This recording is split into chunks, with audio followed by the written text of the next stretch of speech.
So, about 2 weeks ago, I put another poll up on Twitter, as I love to do every once in a while to kind of gauge your guys' interest in some topics and also get some ideas on how you might come down on a topic or a question, one side or the other, which kind of gives me sort of a jumping off point sometimes to a video or a topic. This was something that I was thinking about for quite a while, so when I asked it, I was really curious and excited to see how you guys were going to come down on this. And this is actually something that I've been sort of trying to do as a regular thing. I wanted to do like a poll of the week on Twitter to kind of keep you guys sort of interacting with me and keep everyone invested in the topics and conversations that we're having and on the videos that I'm making.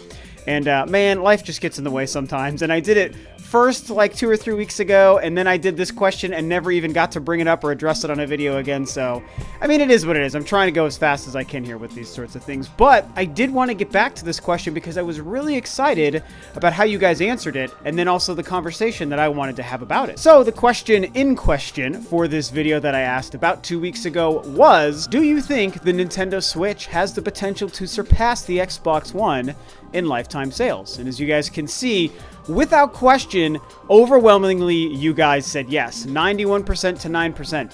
At this point, the last probably 3 or 4 polls that I featured on any videos and have asked you guys have been overwhelming on one side or the other. It's been nothing but landslide victories here, which is like interesting and exciting to see, but I also like it when they come to sort of like a closer decision. It's a little bit more interesting, and you get to kind of have a more nuanced conversation when you break down the differences of a poll or a question when it's much closer.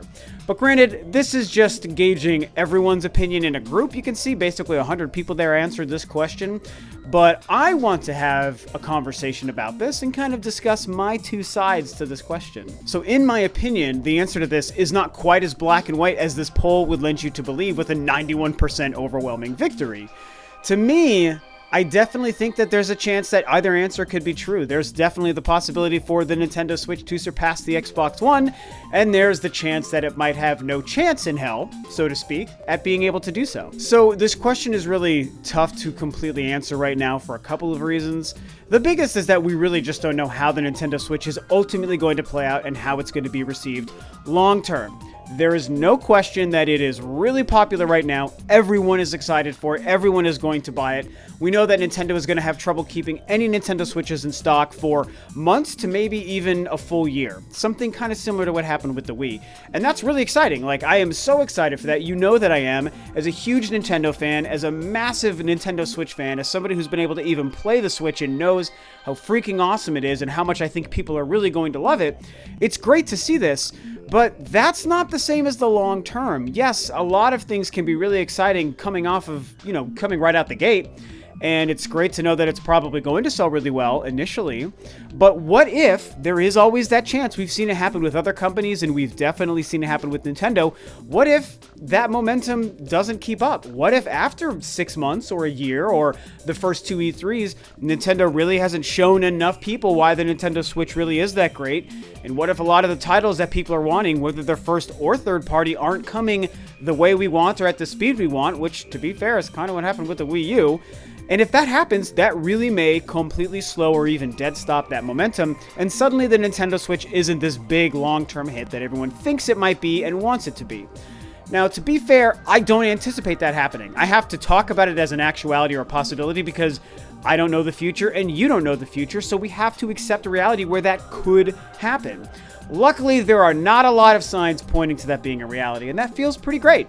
I really believe that the Switch will be a hit right out of the gate, and that it will continue to be a hit throughout its life, and definitely perform better than the poor Wii U ever did. So considering the fact that it is incredibly unlikely that the system turns out to be a bomb or not a hit after the first couple of years, we have to look at it from a couple of different scenarios. We have to acknowledge the fact that the Xbox One, as it stands right now, the original launch Xbox One and the One S, have been out. That existing Xbox One SKU has been out and available to people for 3 years.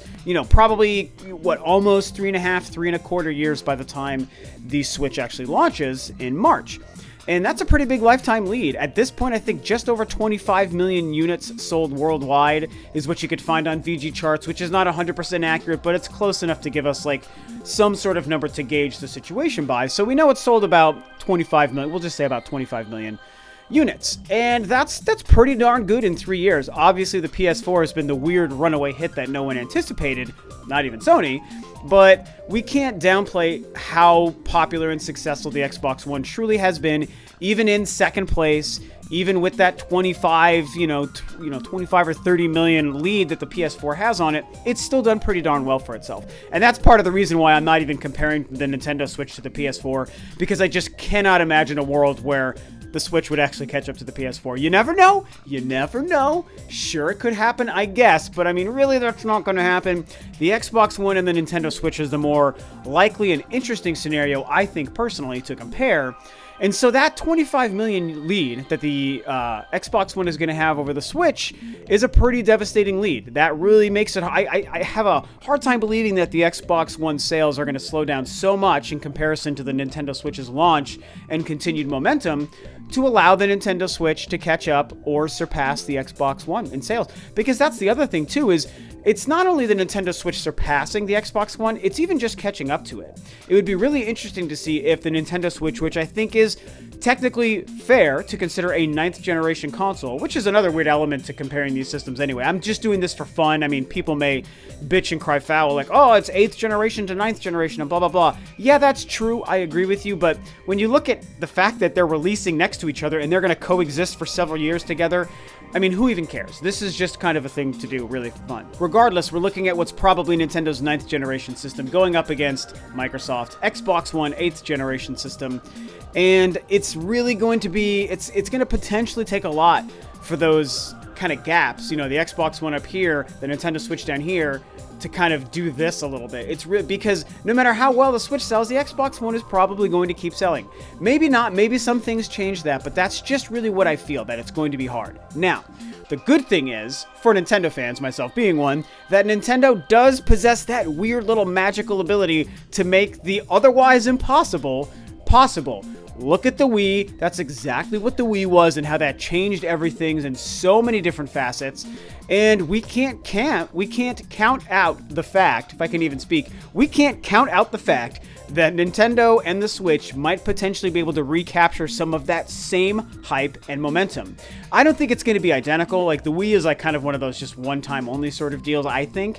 But I do think that if the Nintendo Switch does something similar and has the same kind of success and excitement and gets people interested, gamers and non-gamers alike, similar to the Wii, it really, really might be able to capture that otherwise difficult momentum that I was talking about and be able to make up that 25 million unit gap that the Xbox One is going to have on the Nintendo Switch. And that would be insane. I mean, what a great thing for Nintendo to be able to claim that, like, hey, we released our 9th generation console 3.5 years after Microsoft's Xbox One, and we were able to make ground with them, catch up to the sales of the system, and maybe even probably surpass them. I feel like if in this short period of time the Nintendo Switch was able to catch up to the Xbox One, it more than likely would surpass it as well. I just feel like when Nintendo has momentum, that's how it goes. It doesn't really slow down. It just kind of goes and goes and goes until it hits a wall and stops. That's usually what it does. Whereas the other guys, they're a little bit more organic and kind of fluid with how they pick up momentum, and it comes and goes, I feel. Something about Nintendo is just a little bit different the way it plays out. Usually. I mean, it's always a case-by-case scenario,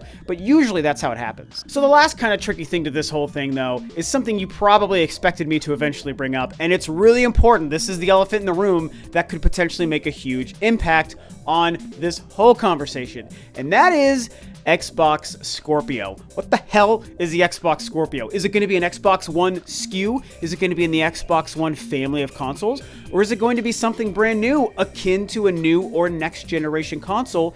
Maybe the equivalent of Microsoft's 9th generation. Maybe that's what it turns out to be, or what they consider it, or what they bill and promote it as. That's entirely possible as well.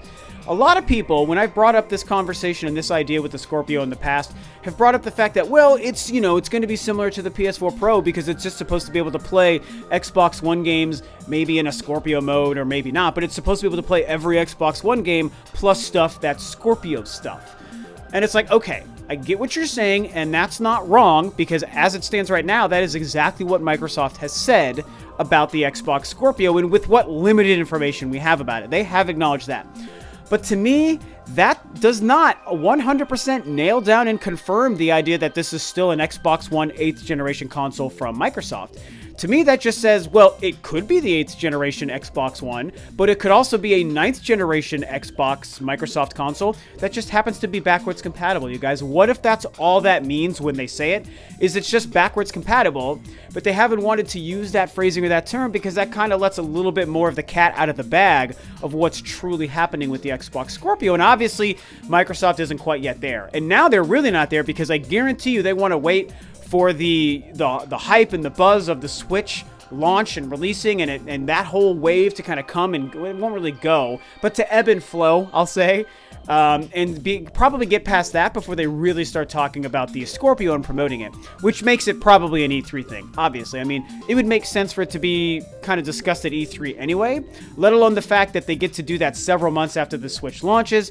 So Nintendo, one of their direct competitors, has this several month hype and build up, which we're in the middle of right now, to the Nintendo Switch. The Nintendo Switch comes out, everyone loves it because it's freaking amazing, I can tell you, and it sells like crazy, and everyone's talking about it, and everyone's playing Zelda and giving it 10s out of 10s and talking about it's the greatest game ever created and all this stuff. But a couple of months later, that'll kind of sort of start to plateau and level out, and that's, of course, when we're going to come to E3. Now, Nintendo is probably going to have a banging, slamming, incredible E3, but it's going to be solely on the software front. They're not going to have any new hardware, unless they surprise us. They're not going to have any new hardware to talk about.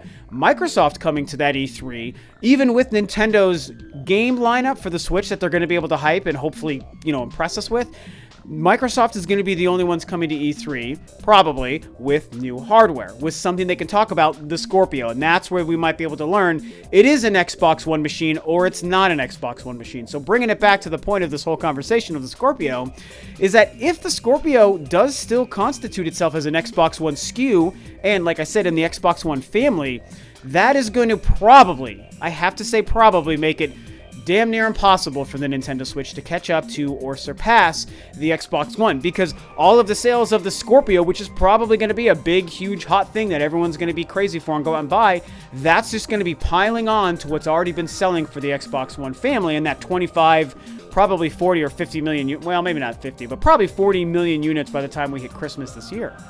So that is going to be, even with how well the Switch is probably going to sell, the fact that we know Nintendo's going to probably have limited stock available for a long time is going to really hinder the first 5, 6, 7 months, because they might only be able to sell 2 or 3 million units a month for a long time, because that's all that they can keep on shelves. I don't really know how the number stacked up when the Wii was going through that issue.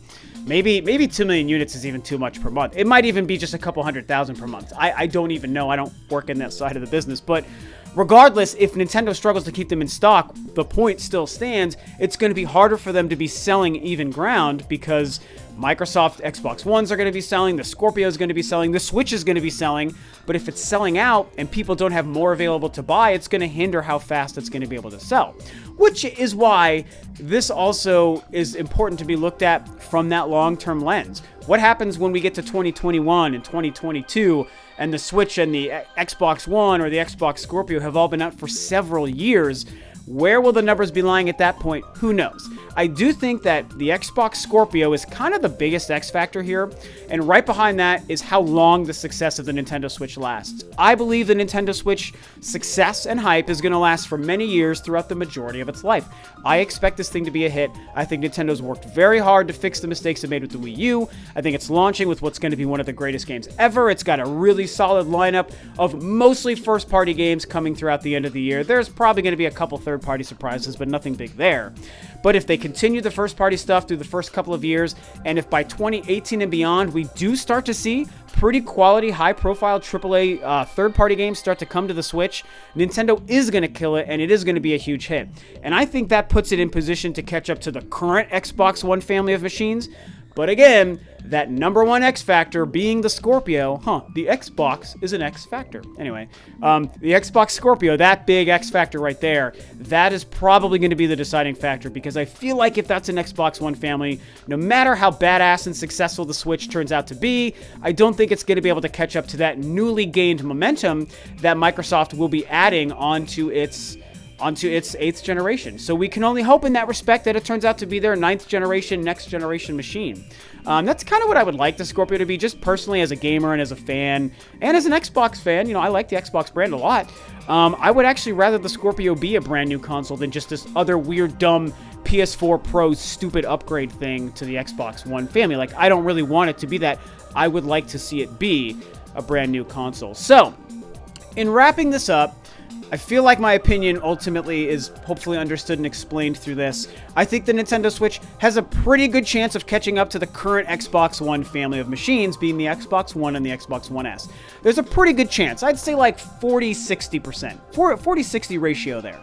Now, if the Scorpio turns out to be Xbox One, I don't really think that it is going to be possible, and we might have to just look forward to the 10th generation reset. Isn't that weird? 10th generation? Oh my god, did I say those words out loud? Holy shit, I feel like we just traveled like 7 years in the future, and we haven't even had the Switch in our hands. That is way too weird. I can't be doing that. I'm going off the rails. I gotta reel this in and end this video. I feel like I feel. Now you know what I think is going on. I think it's going to be interesting to see regardless. We know the Switch is going to be great. It's launching in a couple weeks. It's going to sell like crazy for the first couple of months to probably a year. What's going to happen with the Switch or the Xbox One or the Xbox Scorpio? No one freaking knows. We're probably going to find out more at E3. So that's what's going on. Pretty interesting question, I felt. I really appreciated you guys answering and participating in the poll. Of course, if you want to be part of these conversations and these polls, you are more than welcome to follow me on Twitter and on Facebook, where I do occasionally do some things as well. But it's mostly Twitter I interact with you guys. So, of course, feel free to follow me on those social media locations. But that's pretty much a wrap for today, guys. So tell me what you think about the Switch versus the One versus the Scorpio. How's it all going to play out in your mind? What do you think? Thanks, of course, for tuning in. This is Rob of Rule of Two Review, and I will catch you next time on another video.